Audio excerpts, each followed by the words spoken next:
Welcome back mga kasambahay. Isa ang mga Pilipino sa maraming bilang ng immigrants sa bansang Canada.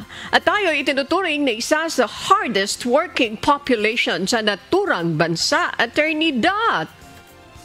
Yes, Miss Annie. Bilang dayuhan sa isang bansa, nangangailangan ng gabay ng mga Pilipino at ng pagprotekta sa kanilang karapatan habang naninirahan sa ibang bansa.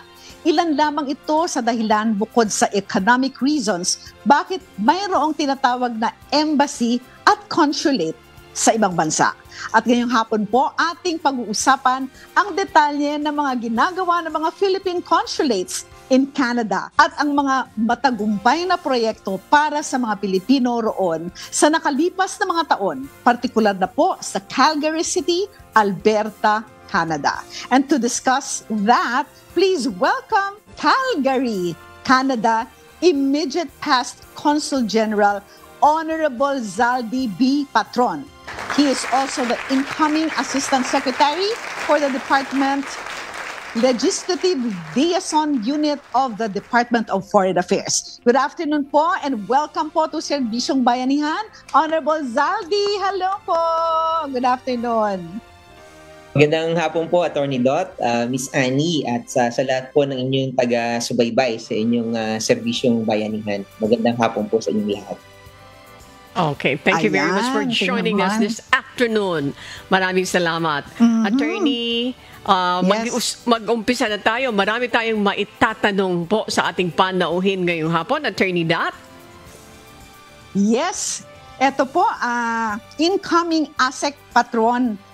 First and foremost, thank you very much for your time. We are really honored by your presence this afternoon here in our show. Now, to understand po more about our topic, ano po ba? Eto, question na to talagang kailangan nating malaman ng kasagutan kasi minsan ako confused yung mga tao Ano po ba yung difference ng embassy sa consulate in terms of functions and services? Go ahead po. Well, unang-una po ang ating pong embahada ay nakalocate sa capital ng isang bansa. So, ang ating pong Philippine Embassy ay nasa Ottawa. At yan po ay may jurisdiction sa buong bansa ng Canada. Yan po ay pinamumunuan ng ating mahal na Philippine Ambassador. Ngayon, may mga konsulado naman po tayo. Ang mga konsulado po natin may limited jurisdiction po. In our case po sa Philippine Consulate General Calgary, ang mga probinsya po na under sa aming jurisdiction ay dalawa. Ang probinsya po ng Alberta at saka probinsya ng Saskatchewan. Sa Alberta po, mayroong 217,000 Filipinos at sa Saskatchewan naman po, mayroong mga estimated 44,000 Filipinos. Then, meron din po tayong konsulado sa Vancouver na may jurisdiction naman po sa mga probinsya ng British Columbia, Northwestern Territory at saka po ng Yukon. At meron din po tayo sa Toronto. So, kami po mga nasa konsulado ay nag-ooperate lang po sa ilang probinsya ng Canada. And then in terms of negotiating agreements po, may mga agreements na federal po, ibig sabihin pinag-uusapan po ng federal agency, ang counterpart po nila ay Philippine Embassy. Ngayon, yung mga agreement naman po na pang-probinsya, katulad po ng Alberta, ang nakikipag-negotiate naman po dyan ay ang Philippine Consulate General. Parang sa madaling salita, Attorney Dot, parang ang binabanggit ni incoming ASEC Patron, yung embassy, that's the main diplomatic representative of a country. Samantala, yung consulate, parang subordinate lang siya to embassies and ito'y headed ng Consul General like you before. Tama po ba yung pagkaunawa ko? Incoming ASEC Patron? Tama po, Miss Annie. Tama po yan. And then, in terms of access naman po, may mga serbisyo naman po kami na pare-pareho din namin pong ginagampanan. Katulad po ng pag-i-issue ng passport, pag-notarize po ng mga dokumento, pagpo-process po ng reacquisition ng Philippine citizenship. Meron din po kaming assistance to nationals program nagpo-promote din po kami ng cultural diplomacy, economic diplomacy. So, yun po, lahat po namin gampanan. Pero halimbawa po, may negosasyon po tungkol po sa seguridad, kasunduan, para po sa seguridad ng bansang Pilipinas at ng Canada. Yan po ay pinag-uusapan sa Ottawa po. At ang ating pong nakikipag-negotiate sa bahagi po ng Pilipinas ay ang ating pong embahada. Okay. Attorney, tayo magpapatuloy ng ating pagtatanong. Dito sa ating panauhin, Honorable Saldi V. Patron, siya po ay incoming ASEC. Yan. Ano yung mga pwede niyong maipagmalaki? Dahil attorney, yung kanyang role before. Ano yung pwede niyong maipagmalaking accomplishment ng Philippine Consulate natin sa Canada, especially sa Calgary City in Alberta, sa ilalim po ng inyong liderato po? Apo, well, yun nga po, I can only speak about my office na po, nung nandun po ako, nanungkulan po ako sa Calgary bilang Consul General simula July 1, 2019 hanggang May of this year, 2024. Sa halos 5 taon po ng aking panunungkulan, naging matagumpay po tayo na magkaroon ng kasunduan sa pagitan ng probinsya ng Alberta at ng Pilipinas para po sa recruitment ng Filipino nurses. So may mga provisions po yung agreement na yon. Ito po ay pinirmahan ng sa bagay ng Pilipinas, Department of Migrant Workers, sa bagay naman po ng Alberta, yung kanila pong premier, yung pinaka-governor nila. May mga provisions po doon na nakikinabang na po ang ating mga internationally educated nurses sa Alberta. No? Para po sa inyong kaalaman, hindi po automatic na nare-recognize ang credentials ng ating mga nurses na nagpupunta po sa Alberta. No? Marami po sa kanila ay nagtatrabaho na lang sa mga food service establishments katulad po ng Tim Hortons, McDonald's, Subway, po, at yung iba naman po nasa hotel and tourism industry. No? So, nung nandun po ako, medyo nakakalungkot po yung sitwasyon na nakikita natin sila, skilled po sila, nurses dito, registered nurses, pero pagdating po doon, hindi po makapagtrabaho bilang nurses dahil kailangan pa po nila mag-undergo ng credentialing process. Ibig sabihin po, mag-aaral po sila muna ng nursing bridging program na mahal po para sa kanila. So, meron pong barrier na tinatawag, isa po sa barrier na yon ay yung cost. No? So, dahil po mahal po yung mag-enroll sa nursing bridging program, ni-request po natin sa gobyerno ng Alberta kung po pwede mabigyan sila ng financial grant para po magamit nila sa pag-aaral, no? Makapagbayad po sila ng tuition para sa nursing bridging program. At may pagmamalaki ko po sa inyo na sa provision po ng MOU na pinirmahan ng Pilipinas at Alberta, nagbigay po ang Alberta ng 7.8 million Canadian dollars para po sa mga international educated nurses, Filipinos saka po non-Filipinos, po pwede po sila makakuha as much as $30,000 per person para po may pambayad po nila sa kanilang mga tuition. So, yun po ang isa sa malaking tulong na natatamasa nila ngayon. Pangalawa po, nagkaroon na po ng maraming slots para sa nursing bridging program. Dahil po nung wala pa po itong MOU na to, napakahirap po para sa kanila na makapag-aral sa mga institusyon na nag-o-offer ng nursing bridging program dahil po konti lang po ang slots. Pero dahil po sa MOU na to, nadagdagan po ng almost 2,000 slots yung mga estudyante na gustong mag-aaral ng nursing bridging program. At dati po 3 lang na university at colleges ang nag-offer ng nursing bridging program. Ngayon po ay 10 na po ang nag-o-offer na itong nursing bridging program na ito. So naging mas accessible po yung nursing bridging program na sa maging affordable para sa mga Filipino internationally educated nurses. So yun po yung isa. Pangalawa po, sige po. Opo, go ahead po. We're happy to hear that from you, Attorney Dot, kasi mayroon tayong mga naririnig na katulad niyan.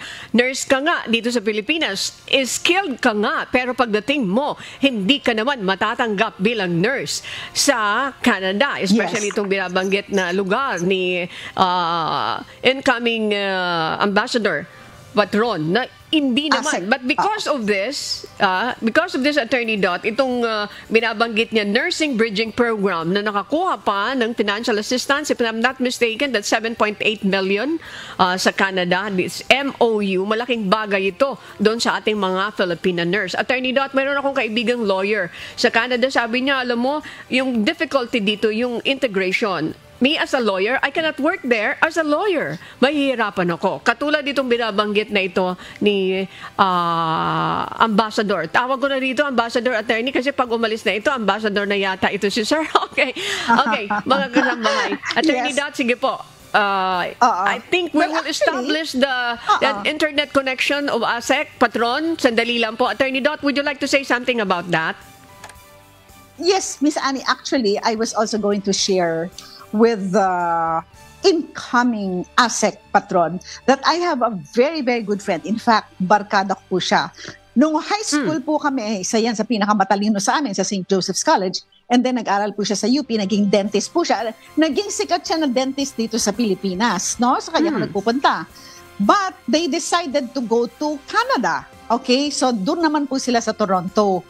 And Miss Annie, yung sinabi ni ASEC kanina na hindi pwede kang mag-practice doon ng profession mo na automatic. It's true because she had to study dentistry again in Canada even if sikat na siya dito. But you know, since magastos, sabi nga ni ASEC, ang laki ng gastos po, mag-aaral ulit doon, she decided not to. And nagtatrabaho siya sa isang yung caregiving, no? So, I confirm what incoming ASEC patron said earlier. But I also want to congratulate him for everything that he did para po mas marami pong makakapunta po doon, mas accessible ang pag-aral, yung bridge na sinasabi po niya. Congratulations to you, incoming ASEC patron. Okay, thank you for that, for sharing that, Attorney Dot. And coming ASEC patron, nandito ulit siya. Okay, apart from this, mayroon pa kayong binabanggit na puto lang namin kanina. Ano pa po yun, ASEC patron?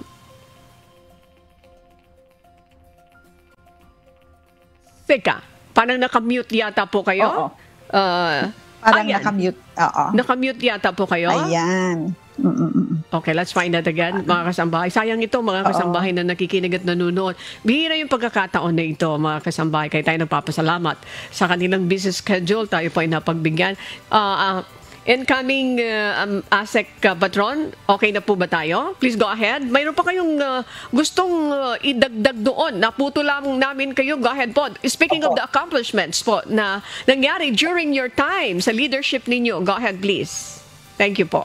Well, gusto ko lang pong ibahagi sa inyo na ang total po na direct at indirect benefits na nakuha natin under the MOU na napapakinabangan na po ng ating mga Filipino International Educated Nurses amounted to about 26.6 Canadian million dollars. So kapag po minultiply niyo yun sa 42, sa current exchange rate po, that's about 1 billion pesos na po pwede lang kabangan. Opo. So, pero dahil nga po itong agreement na to, kahit po tayo ang nag-negotiate niyan, hindi naman po yan po pwedeng gawing exclusive ng Alberta government. Kaya po open na po kahit po mga non-Filipinos, so long as registered nurses sila in their respective countries, pwede na rin din po sila mag-avail nitong financial grant na ino-offer ng Alberta government.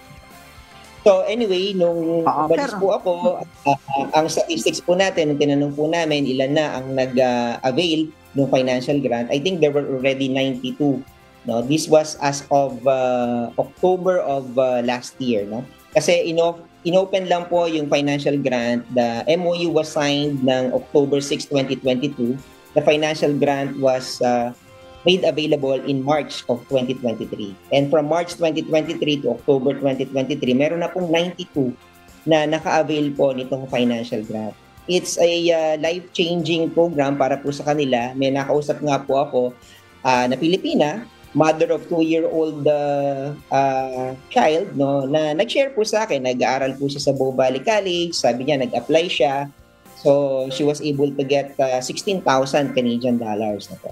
Kasi po yung $30,000, depende po yun kung gaano karami yung i-require sa iyo na pag-aralan under the nursing bridging program. Pero kung dati, yung $16,000, siya mismo ang magbabayad, ngayon po, hindi na po niya kailangan bayaran yon. Meron na pong financial grant na po pwede nilang ma-applyan. Wow, so, yun po yung Very good. na share sa inyo. And then, yung iba naman po nakinabang dahil po doon sa streamlining, no? Na another provision po kasi nung agreement is to streamline the application process, no? Dati po kasi ang daming kailangan nilang pagdaanan, no, ng mga institution, magpapa-assess muna sila ng mga records nila sa isang body, National Nursing Assessment Service. Ngayon po tinanggal na yon, diretso na po sa professional regulatory body ng probinsya. So that's one. Another po yung NCLEX RN test result, no? Would you imagine kung ang isang Pilipina o Pilipino nurse dito pumasa na ng NCLEX RN, kung sa US i-honor na po yung result ng NCLEX RN test result niya. Pero sa Canada po, dati, before the MOU, hindi pa po ino-honor yan. But starting April of last year, nire-recognize na po. So kung pumasa dito sa NCLEX RN, hindi na po sila kailangan mag-NCLEX RN muli sa Alberta, no? So again, tayo po ang nag-request, no, sa gobyerno ng Alberta to consider honoring the NCLEX RN test result ng mga Filipino nurses po natin dahil sinight nga po natin ang US kinikilala yung NCLEX test result na to. At ito pong MOU na to, natin during the pandemic, no? If I may just share, from January 2021 over a phone call, doon po ako nagsimula dahil bawal po magkita, bawal ang mga in-person meeting during that time. And then napirmahan po yung agreement noong October 6 of 2022.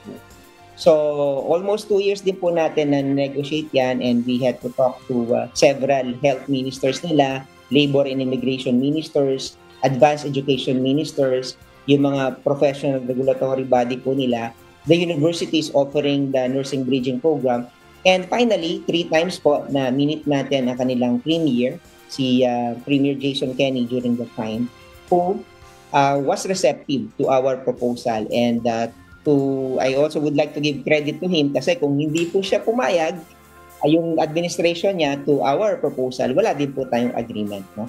And of course, sa Department of Migrant Workers, no, dahil siyempre po sila po nagpadala sa atin ng draft agreement na ninegotiate naman po natin sa Alberta government. Okay, napakaganda nitong binabalita niyo sa amin. Attorney Dot, your turn po. Alam ko marami ka rin tanong. Go ahead po. Please, thank you.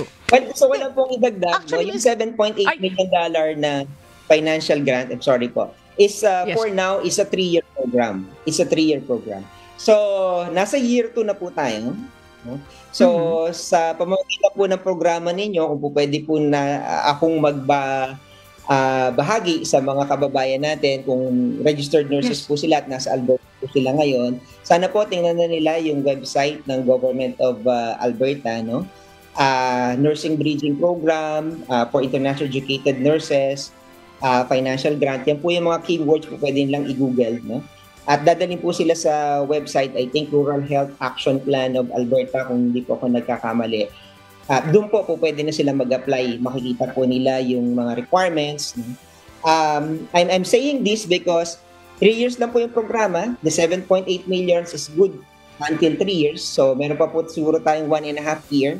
Sana po wag magdili-dali yung ating mga kababayan na nandoon. Grab po natin yung opportunity. And when I was in Calgary, I was telling our kababayan in the whole of Alberta, no, grab this opportunity because we do not know after 3 years kung meron pa bang financial grant na available sa inyo. Okay, very because good. Once po na naubos na yung $7.8 million at baka marami ng nurses ang Alberta, enough na yung supply na kailangan nila for their health sector, hindi po natin alam kung i-renew pa po ba nila yung $7.8 million na financial. So, nakikipag-compete tayo sa mga non-Filipinos na internationally educated nurses na nasa Alberta ngayon. Kaya po, sana po nice to hear that from you. Mag-research na rin po sila. Okay. Ganda ng Alam mo, binabalita Miss sa Annie, atin, Attorney Dot, ng mga accomplishments ni Oo. incoming ASEC ASEC. patron. Attorney, it's your ASEC turn patron. naman. Ano mo, tanong Oo. mo, Attorney Dot, please. Oo. Thank you. Nako, Miss Annie, talaga naman nung nakikinig ako kay incoming ASEC patron, bumilib talaga ako sa kanya. So, hindi ito mangyayari sa pagkakaintindi ko if hindi rin po siya nagtiyaga. Ang dami po niyang kinausap from the department, yung kanilang health dyan, labor, education, pati yung university, dahil hindi naman magkakaroon ng bridging program yan kung walang kasama na university. So, incoming ASEC patron, ito po, medyo lilihis po tayo ng konti, no? Can you please tell us about business opportunities in Alberta for Philippine small, medium enterprises, and paano po ba kung merong mga Philippine products na we want to promote there in Canada? Are you also aware or were you also active in doing this po? Go ahead po, incoming ASEC patron. Pag-organisa po ako sa amin, sa konsulado, pag-organisa po kami noong 2022 ng Philippine Trade Expo. Meron po kaming mga 8 na small and medium enterprises. Some of them were based in Bulacan na napapunta po namin sa Calgary, sa Edmonton, at saka po sa Regina, sa Saskatchewan. No? At gumawa po kami ng trade exhibit where they were able to sell their products. No? Yun po yung isa sa mga naging programa ko para po matulungan yung ating mga small and medium enterprises. At gusto ko rin po ibahagi sa inyo na bukod sa naibenta nila yung mga dinala ng produkto doon at syempre masaya po sila, na-link din po natin sila sa importer ng mga Philippine products. No? So, meron po kaming kilala na Filipino din po nag-i-import ng mga produkto mula sa Pilipinas, no? At kinonect po namin itong mga small and medium enterprises na to. At isa po sa kanila, isa po sa 8, nag-comply naman po sa requirements, nag-fit po sila sa kanilang business model nitong importer na to. Meron na rin po siyang naibebenta kahit kung wala na siya ngayon sa Canada dahil natapos na po yung Trade Expo, tuloy-tuloy yung pagbebenta niya ng produkto through this importer. No? So meron po mga turmeric products na ginagawa po dito sa Pilipinas na sa ngayon po ay nai-export na sa Canada, no? Sa pamamagitan po nitong importer na nai-link po natin sa ating small and medium enterprises. Hindi po ito mangyayari kung hindi po sila pumunta doon at sila mismo ay nagkakilala. No? So, yun po, nabigyan po natin support tayo small and medium enterprises. Wow, ganda niyan. Turmeric meaning to say luya yan, Attorney Dot, ha? Nadala dyan sa bansa na yan. Nakakatuwa itong balitang ito. Attorney, sige, habol pa po kay Attorney Dot. Go ahead, please. Yes. Yes, Miss Annie. May sinasabi si incoming ASEC patron. Go, please. Thank you po. Go. Bukod po dun sa turmeric products, meron din po mga handicrafts, of course, Filipiniana, accessories, parol, na naibenta din po through our Philippine Trade Expo. So medyo naka-breakthrough po sila dahil dati po wala silang kilala doon sa bahagi po ng Alberta at Saskatchewan. At nakapag-organize po tayo ng webinar on Philippine franchising opportunities, no, sa pakikipag-ugnayan po natin sa Philippine Franchising Association. Ikaroon po tayo ng webinar. Pinaliwanag po nila sa ating mga kababayan sa Alberta, Saskatchewan, ibang bahagi ng Canada, paano mag-franchise ng Philippine businesses. No? At ano yung mga Philippine companies na willing na magdala ng mga produkto nila sa Canada.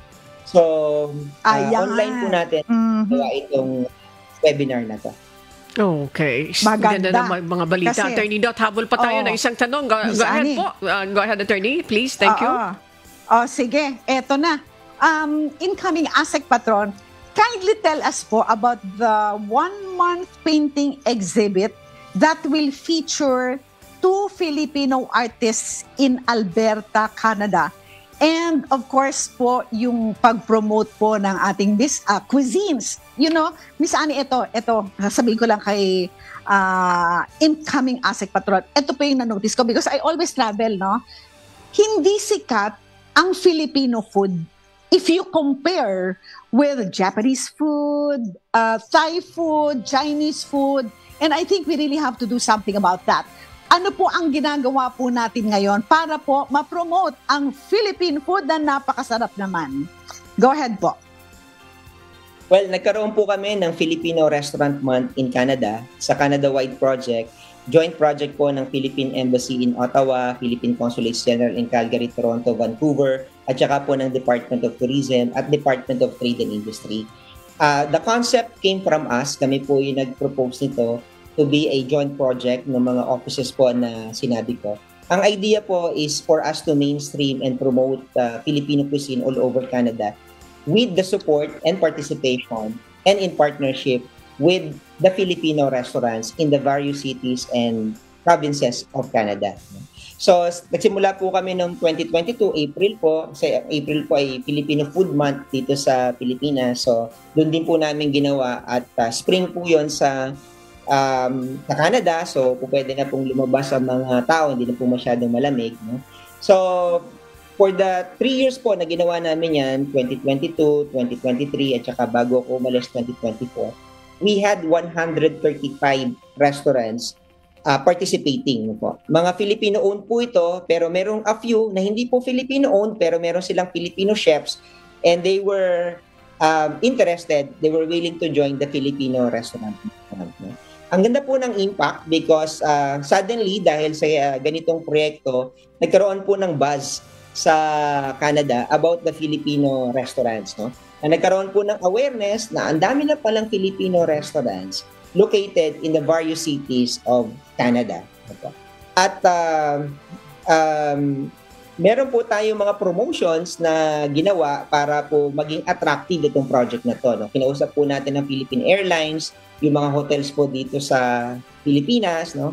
Para po mag-offer sila ng mga prices. No? Ang Philippine Airlines po, mag-offer ng 4 na round-trip ticket from Manila to any point in the Philippines. Meron pong 9 na hotel dito sa Pilipinas na nag-offer po ng 3 days, 2 night na packages. No? So, pag pumunta sila sa participating Filipino Restaurant Month na nag-offer sa kanila ng set menu, entitled po sila sa electronic raffle entry. Yung pong electronic raffle entry, nira-raffle po namin yan after the Filipino Restaurant Month. So, first week of May po namin ginagawa yan. Tapos, lahat po ng mga participating restaurants, meron po mga dining vouchers din na in-offer as raffle. And then, ang Seafood City po, nag-offer ng mga gift vouchers. Meron po kami 3 travel agencies nag-offer po ng travel vouchers worth $500. No?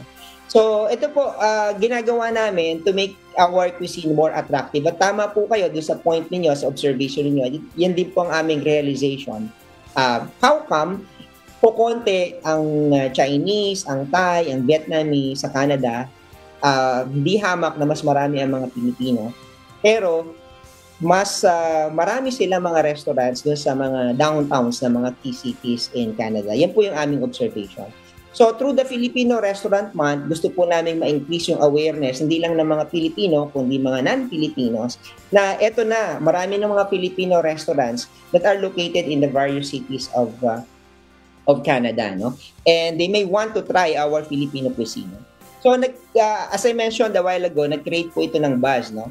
So, we had a PR agency that worked with us for the Filipino Restaurant Month. No? And I would like to share with you na dun po sa 3 years na ginawa po namin itong project na to, no, we were able to create or generate 175 million total media impressions para po dito sa Filipino Restaurant Month in Canada. At saka po yung total media ad value. Ito po yung kung ang mga restaurants ang nag-advertise para sa kanila, they would have spent $8.1 million. Pero wala po silang gastos, it's free. Nag-participate po sila sa amin. Kaming ni-request na fee sa kanila, kundi yung dining voucher lang po, nababalik din naman po sa kanila. No? So, ang total media ad value po na na-generate nito ay $8.1 million. So, yun po yung direct na benefits. No? At ako po mismo, nakakausap ng mga tao, no? Pinakausap ko po sila pag nasa participating restaurant ako. I clearly remember one Chinese Canadian, no, na nakita ko po sa street side restaurant. No? At sinabi sa akin ng owner na umorder ng dish ng Filipino Restaurant Month. So, I talked to the lady, no? At tinanong ko siya, no? So, how was she finding the Filipino food? And then she told me na pang-anim na daw po yun na napuntahan niyang Filipino restaurant month participant out of the 8 in Calgary. And she was a Chinese-Canadian. No? So, ibig sabihin, tinanong ko siya sa about Filipino restaurant month sa kaibigan daw po niya na Filipino. So, makikita mo talaga may impact, no? Even the non-Filipinos got interested with our Filipino restaurant month. So, at meron din mga social media sites, no? Yung mga Curiosity, Calgary Curiosity, Vancouver Curiosity, Toronto, no? Suddenly, they were advertising the Filipino restaurant month. And they were telling their audience na ito ang participating restaurant month sa Vancouver, sa Edmonton, sa Calgary, sa Toronto, sa Montreal. So, it became a free advertisement para po doon sa ating mga Filipino Very restaurants. good. Very good. Kung sila sumali sa Filipino restaurant, hindi sila mapapansin itong mga social media sites po na ito. Ang ganda ng ulat sa atin ni incoming ASEC Patron, Attorney Dot. Akala natin yung food na binabanggit mo, Attorney, na hindi masyadong napopromote, naggagawa na sila ng mga paraan. In fact, mayroon nang inilahad kanina si ASEC Patron. So, hoping na dadami ito, Attorney Dot, at maraming magpapatronize kasi naman talaga napakasarap ng pagkain Pilipino, Attorney Dot. Attorney, kulang lang tayo sa oras, pero I'm sure sa mga susunod na araw, while nandito siya sa Pilipinas, lagi natin siyang tatawagan, Attorney, para makumpleto natin ang mga magagandang balita about accomplishment. Mga kasambahay, nung time ni incoming ASEC Patron diyan po sa Canada. Attorney Dot, would you like to say something? Go, please. Yes, Miss Annie, ang siguro last na masasabi ko lang kay incoming ASEC Patron ay napakahusay niya, napaka-hands-on, ang galing ng mga ideas niya, and talagang he is determined to see all his projects through. So, at this point, wala na po kasi tayong oras, pero napaka-interesting po ng ating usapan. Thank you so very much, Honorable Zaldy B. Patron, the immediate past Consul General of Calgary, Canada, and also now the incoming Assistant Secretary for the Department of Foreign Affairs Legislative Liaison Unit. Congratulations po sa inyo, and we hope to see you again very, very soon po. Thank you very much, sir. Maraming salamat din po for this opportunity na binigay niyo sa akin para po makapag-share ng mga information sa ating mga kababayan at sa inyo. And I'd like to say thank you also dito sa dating former Philippine Ambassador to Canada, walang iba kundi si Ambassador Rodolfo Robles. Thank you very much once again. Maraming salamat sa ating panauhin ngayong hapon. Attorney Dot, sino yung ating masipag na guest coordinator, Attorney Dot? Aba, sino pa ba? Di ang masipag na Rome Travallo. Thank you very much, Miss Rome. Mahusay ang ating guest. Thank you very much. Thank you very much. Maraming salamat. Attorney Dot, dun sa ating mga kababayan, sandali, di pa tapos ang serbisyong bayanihan. We will pause for a short break at agad po kaming magbabalik.